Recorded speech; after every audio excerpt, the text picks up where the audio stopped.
YouTube shorts with Study with Ash.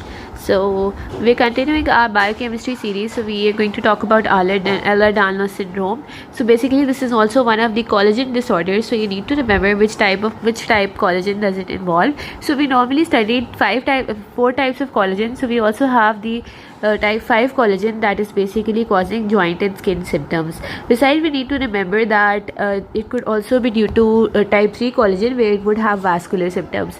So you need to remember the types of collagen and where the areas it would involve. So you need to remember the classic presentation would be hypermobility of joints. So you would see a classic scenario of hypermobility of joints like this. You can see the joints are hypermobile. Besides that, there is easy bruising. So if anyone says that there is easy bruising, there are hypermobile joints and hyperextensible skin like this.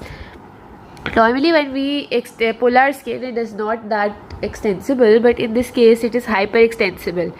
Other than that, you need to remember that the inheritance pattern may vary, and it may be autosomal recessive or dominant. There is the hypermobility type is the most common, whereas the classical type includes joint and skin symptoms, and the vascular type includes involves fragile tissues including vessels, for example aorta.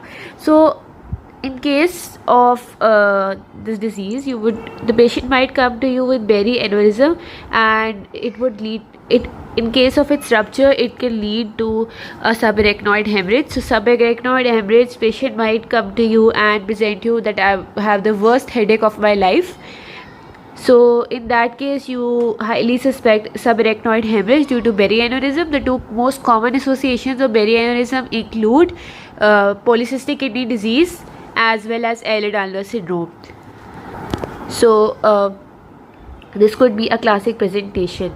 Besides that, there could also be organ rupture. For example, a patient had trauma and there would be intra-abdominal hemorrhage due to maybe rupture of spleen, and this would also be an indication of Ehlers-Danlos syndrome. So yeah. Besides that, it can also be caused by procollagen peptidase deficiency. So if they ask you an enzyme in the stem, it could highly be Ehlers-Danlos syndrome.